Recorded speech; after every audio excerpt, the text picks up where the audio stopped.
because now everybody has a voice, and it's not like, where do I find this? But yes, our product management team have access to our, what I call our central point of truth, of where we contain our intelligence, and we create the battle cards and we share it out, and where the feed for when people submit intel, where's it going, and also the scrapers all collect everything, right? So they can get a clue, right? So anyway. Please tell me you had that one in the can already. Is that Hey, I am the master of dad jokes, and I had to slip that in because I know you probably only heard it like 78 times in the last 2 weeks. No, first time, I swear, head to God, first time I've ever heard it.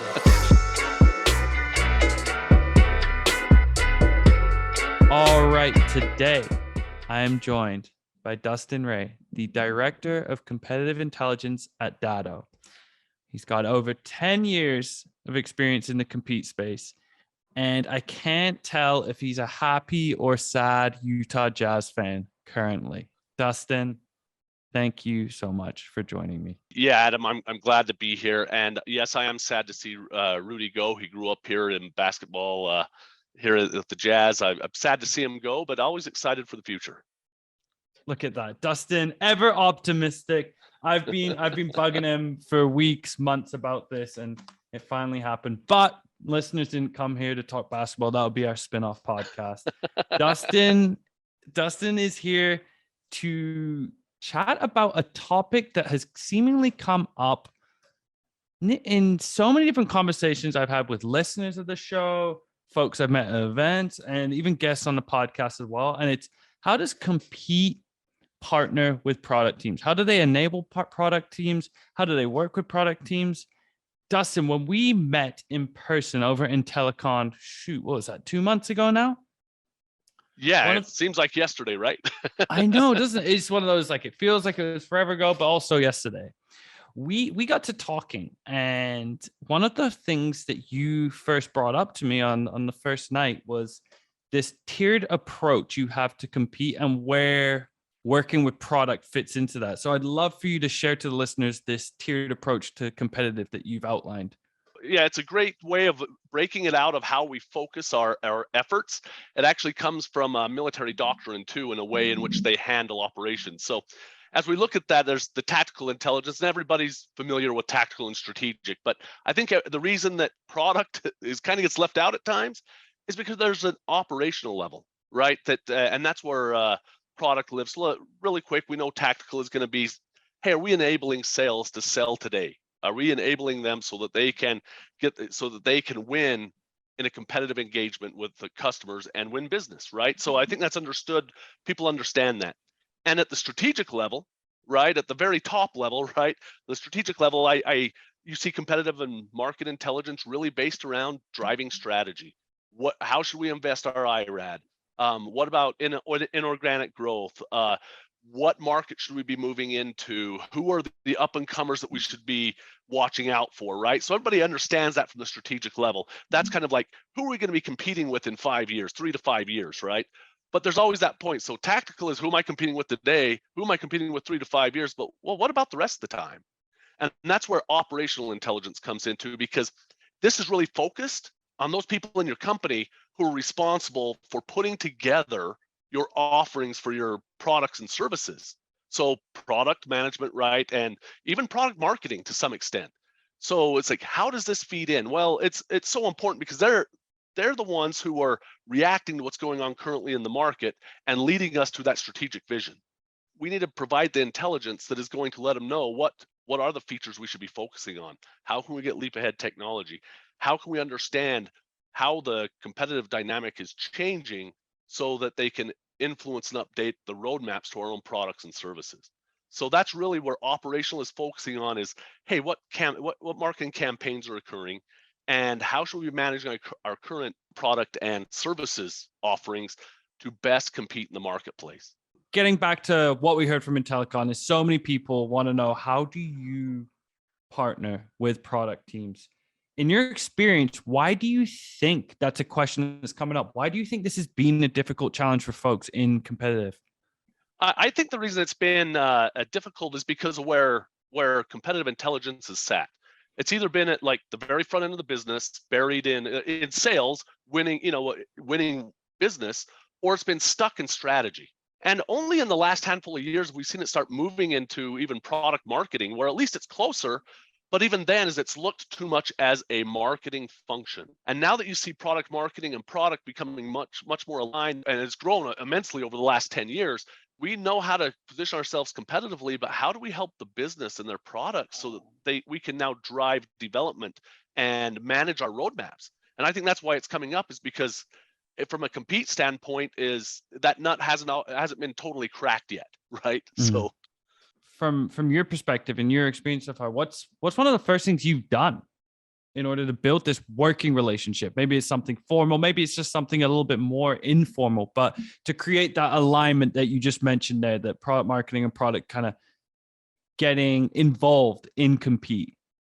Actually engaging them. Sometimes it's just getting a hold of them and asking them what they need. And whenever you give something, ask for something in return. So one of the ways that I've been able to do this is currently, like where I sit, we are in like the sales or solutions engineering currently, and so we have a technical bent on some of the intelligence we're gathering. So we've been able to work and get that intelligence in front of product and help them prepare like their go-to-market, and what does that environment look like as they prepare and develop their development plans. Where we've had it, it's been really successful on getting my competitive intelligence analysts integrated into the workflow of these product managers. So now they're in the meetings. They're the ones briefing of what's going on. What are our competitors doing?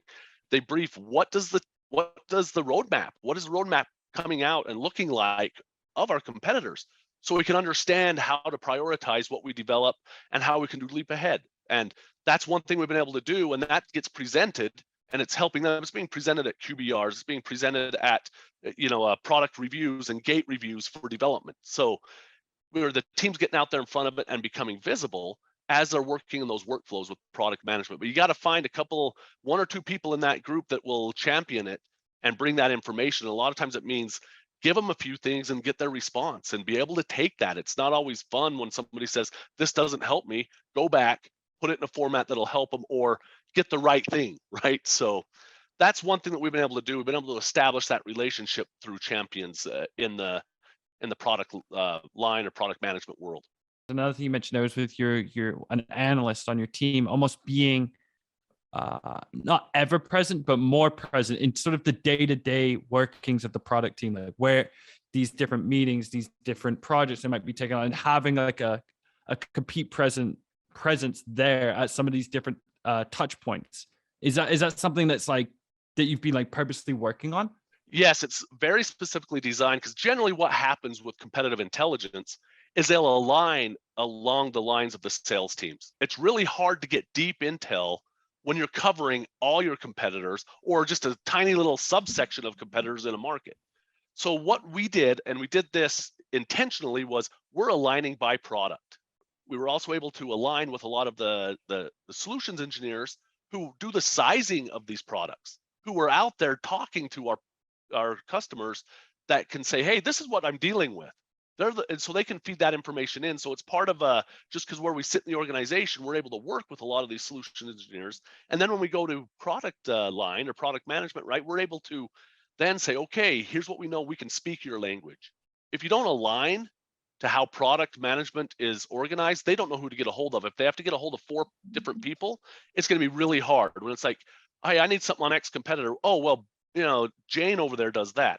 Oh, we need to know about Australia. Well, Juan knows that, right? So it just frustrates them. They don't know who to go to, and it's never coordinated.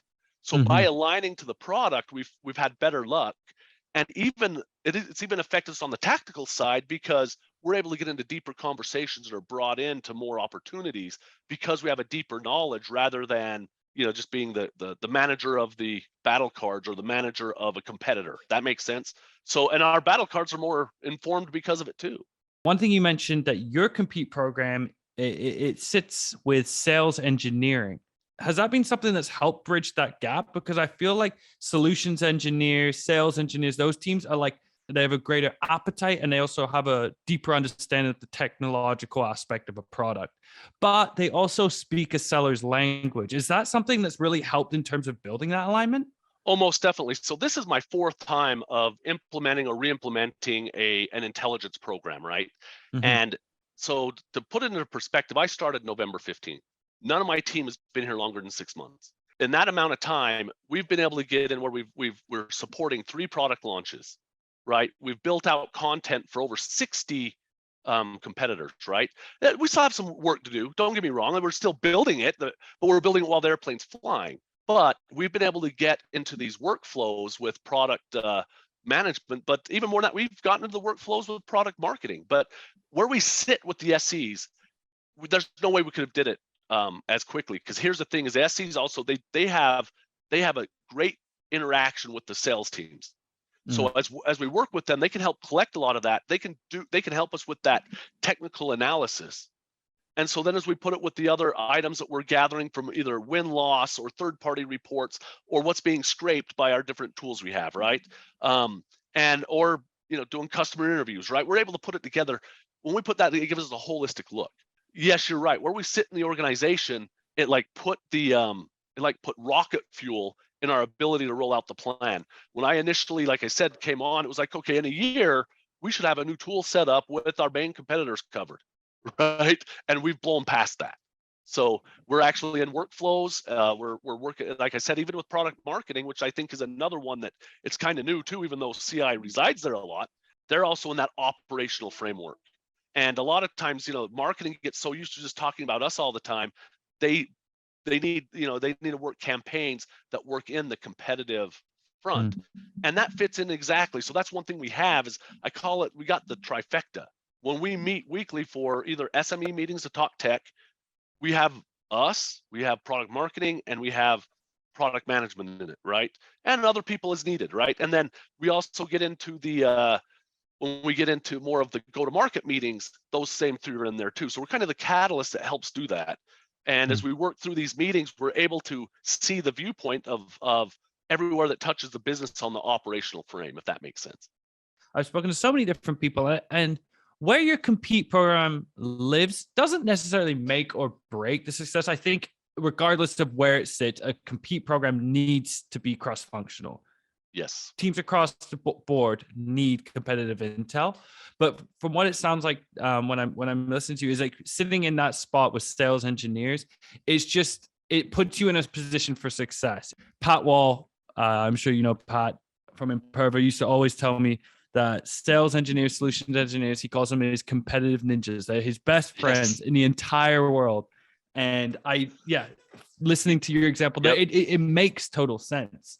All the success I've had in my career has been establishing relationships with that group in any company. And they're not the easiest nut to crack, right? But as soon as you get their trust and they start working with you, your competitive program explodes.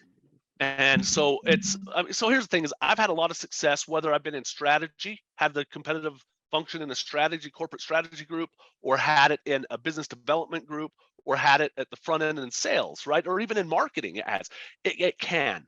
The thing that's really nice, and you hit it on the head with being in a sales engineering group, is everything I do on the CI front is specifically tied to the KPIs of the sales engineering management.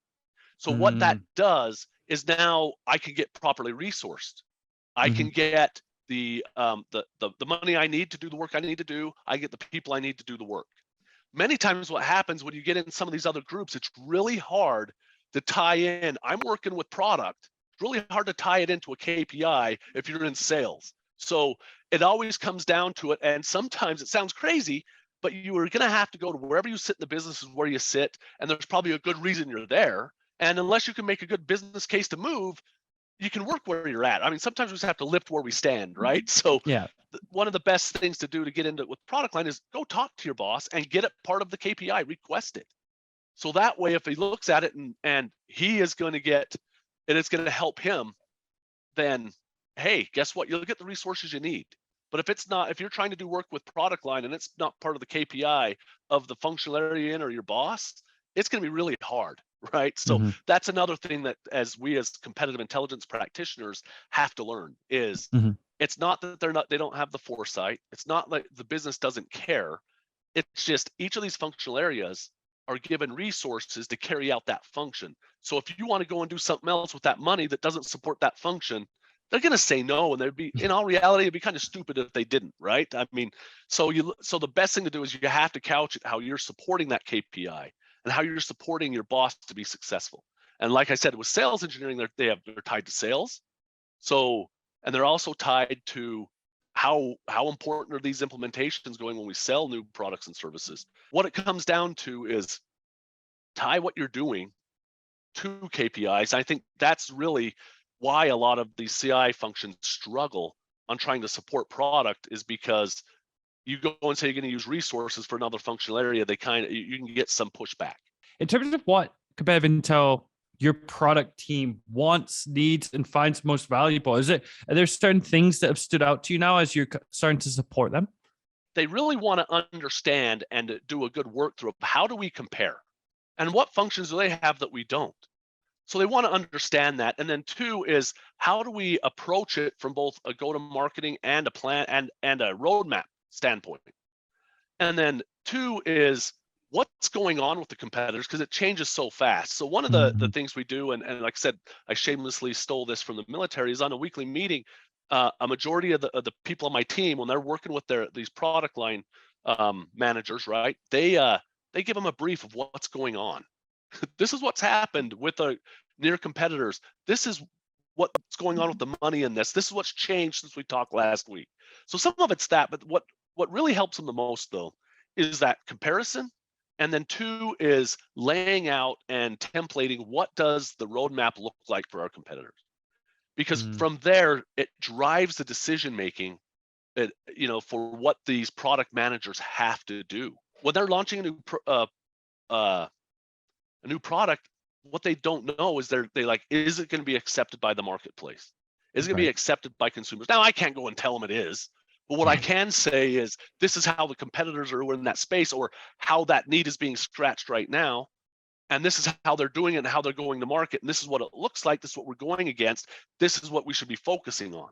Here's the landscape of what you're going into. Here is a place we can disrupt, or here is a place that we may be able to have a niche to come into, right? So when it comes to product launches, that is invaluable to them. And matter of fact, it's one of the gate reviews in at least three of the organizations I've done this. It's made it into a gate review of, you have to have this. How big is the market? Who's there? Where's the underserved portion? Where can we disrupt? Right. And if they can't answer that, then they don't get funding to develop. Right. So it's one of the gates in most of the companies that I've ended up working in is driven to that.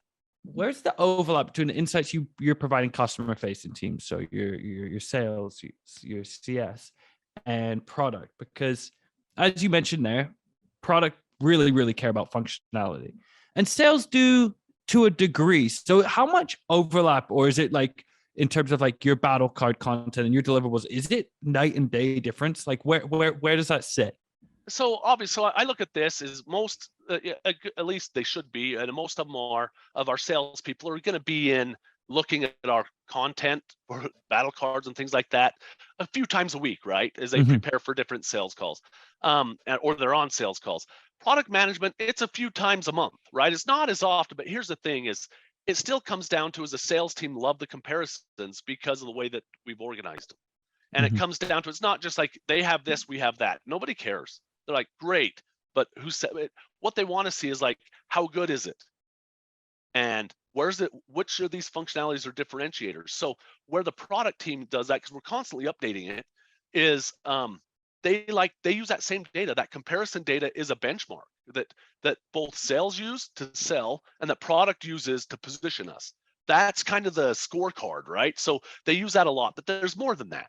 Obviously, they want to hear what's coming back on why we win and why we lose. So win-loss is, when you cover win-loss, one of the issues that we've seen is product management tries to do their own. That's all about capabilities. Sales try to do their own, all about the sales cycle, and product marketing is all about messaging, right? And voice of the customer.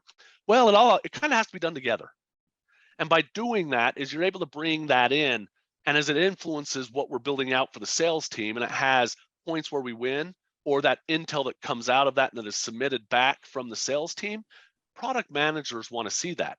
Are they, because they need to measure, or what we put out there, is it having an effect? It's pretty easy when they can go and look at the comments on the battle card and go, oh, that was an unintended consequence, or, oh, I didn't realize this competitor was now going to change the way they're going to go into market to counter what we did. So a lot of it is just that interaction. It creates that location for interaction to occur and for those things to be reported up. So yeah, there's some things like, yeah, product marketing isn't going to look at how to counter, right? That, it's like, okay, but they're going to look at it as like, okay, what are they calling out of why we win? What is the real comparison and how does that change? And what news and intel is coming back into the organization? That's one thing we've been able to do as a CI team is we brought product marketing closer to sales. And now there is more interaction going on there. And once again, it comes down to, I call them my super CI support team, which is SEs, help do a lot of that. And we're able to leverage them to do a lot of that. So it really helps because now everybody has a voice and it's not like, where do I find this? But yes, our product management team have access to our, what I call our central point of truth, of where we contain our intelligence and we create the battle cards and we share it out, and where the feed for when people submit intel, where's it going? And also the scrapers all collect everything, right? So they can get a clue, right? So anyway. Please tell me you had that one in the can already. Is that hey, I am the master of dad jokes, and I had to slip that in because I know you probably only heard it like 78 times in the last 2 weeks. No, first time, I swear, head to God, first time I've ever heard it. In danger of sounding a bit too cliche, it really sounds like alignment. Even when you talked about like win-loss there, it's like win-loss does not happen in a silo. It's a holistic picture. It's not just you're not winning and losing because of product, because of sales cycle. You need to look at it from that bigger picture, that lens of how they work together. Yes. And what's the cadence with sharing competitive intel with the product team, and how are you sharing it? What are those deliverables? What are those meetings that you're sitting in? Yeah, so basically, like, there's what's called, we have SME meetings, right, which are basically technical meetings. It's actually, the great SEs, as I call them, right, the solutions and sales engineers will lead a lot of them. But in that meeting is we review so we actually present, the CI person presents, this is what our major competitors or incoming competitors have released this last week. We review those on, it's a weekly to a bi-weekly time period on every product. Is our team presents that and they interact that way. And then on the other side, we call it, they're like champion groups, or they're like they're go-to-market teams. They get together on that end, and it's more about how do we move the product forward. They actually, like I said, they put together a presentation that talks about what's happened in the last week with each of our competitors, right? And what's happened with different funding streams of different areas, right? Or what are the major impacts that are going on in the marketplace, right? A lot of it is, it's pieces of larger deliverables, right? And then obviously we have a piece for each of the products in the QBRs. That it's like, okay, here we go. This is what the landscape is. This is what's going on. Major changes since last quarter. This is items how it affects us, and things we need to adapt to, change, or respond to, or it's not a big deal thing, right? So it's so there's a lot of that, but it comes down to is being more of a consultant to them. And so a lot of that is what we find out is we're really heavily involved in how do we put together our competitive messaging for our products. And we're really heavily relied upon that. There's a lot of different ways we interact. A lot of it is being in these workflows, but we do have, like I said, we produce the traditional, competitive primers and differentiation docs, obviously battle cards. We also do the comparison docs and deep dives on competitors. I mean, that's just common. Everybody does that, but we take a little different approach of where it's prescriptive and it tells them what to do rather than reporting what's going on, if that makes sense. It sounds to me like you've got this seat at the table with all of these different departments, whether it's product roadmap, whether it's messaging, and then obviously it goes unsaid, the parts of like selling as well. But it sounds to me that it's not just, yeah, like you said, like show up, report. It's that you're there consistently, and that like compete has been baked into so many of the processes that these departments what they're undertaking. Yeah, exactly. Are you in the development? You should have somewhere in one of the gate reviews, you should have a deliverable that has to be met, and it has to be cleared in order to move forward. You should be in the sales cycle somewhere where they have to address competitive procedures. So here's the thing, like I said, I haven't been at where I'm currently at that long. I've been at other places where there was a lot longer time frame, but it's kind of, like I said, we're building the airplane as it's flying. And so you just have to start with one and build it out. So it comes down to get the systems in place. 2 is get in and network with people, find who can champion it, and start off with one. And it's like I said, I always say it's a push-pull method. You never give anything without asking for something in return, right? You never take a piece of intel without giving them something in return. Because by doing that, it automatically sets that system up of free information flow, and then you can build out your system to collect. And then from there, you have a team who can then be the consultant to the rest of the organization. Do you produce Battlecard specifically for product teams? Not necessarily. It's usually a one-off of the way that it goes. They use a lot of the intel we have, and they also will use a deeper competitor view. We do have product that we developed directly for them, but it's kind of funny. We've actually been discussing over the last 3 weeks is if we should. So, because a lot of that is there's certain things they need to see on a regular basis. How can we standardize it? And the first thing that came up was maybe we just adjust the Battlecard format so that information is just there and they can use it when they need to rather than calling us all the time. But we also like it when they call us because then we feel needed, right? So anyway, it's that's a little tongue in cheek, but it's a lot of it now is that there's a lot of hand holding, but as they become enabled competitively, we won't have to do as much hand holding. You know, like I said, we currently usually take what we currently have, like out of either the sales enablement portion of the Battlecard and from our competitive repository to create what they need, because that's where we're collecting it. But it's something that, yes, it would help to elevate and to streamline the support for product management. My last question before we depart here is, do you canvas competitive intel from the product team at all? Yes. So we set up a what I call a review, a content review, and we actually put the product team on it. So obviously we have product marketing, product management, we added product management, sales and sales engineering are on it, right? And even some of our close customers will use, right?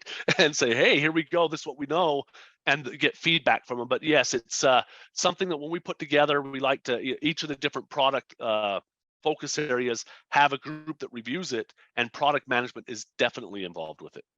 What kind of insights would they typically provide? Is there trends you've seen from what product teams are providing? Yeah, so here's what's interesting. You know, a majority of updates that come out on products are never used. They're only like 27% of most technology is even utilized to its full potential. So here's the things, what we found out, and I'm going to tell you. So I actually had somebody had to tell me that, but what I learned was we're doing these comparisons, and it was like, this is why it's good, this is why it isn't. Well, you know, one of the people on my team had a great idea of going, why don't we ask product management why they did this and what it's supposed to address, or why didn't we do this and what addresses this? So what they were able to do, they actually gave us talking points that could be used by the front end of the business to actually discuss how we are better or why we don't care about something that we're not as good at. And what that drives you to is now they now have, you know, product management now is vested skin in the game because they're now directing what's going on. And of course, sometimes sales comes back and say, yeah, they don't care, they think you're full of it. Or people are like, well, how are we doing that? Show me. So now it's leading to more interaction to further set our product with a customer, right?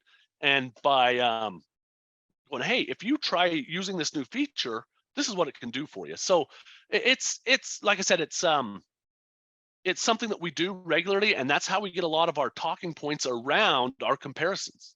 I was gonna say it's also good because the fact is sometimes it's great because you'll get sales and you're going like, yeah, people don't care about that. You may think it's cool because you're a techie person, but they don't care about that. But they really like what you're doing here. So it's also that immediate feedback. So it's been a very good dynamic that we've been able to develop there. Dustin, this was great. There was a lot to be learned in this episode. I think we're gonna have you back. Get an update even. Let's see if these product battle cards come to fruition and what differentiates them between other battle cards you currently produce. But in the meantime, I'll leave you to it. Yeah. No Rudy Gobert, but you still have Donovan Mitchell. Dustin, thanks so much for joining me. Hey, thank you, Adam. Thank you again. I appreciate it. All right, we'll catch everyone else next week.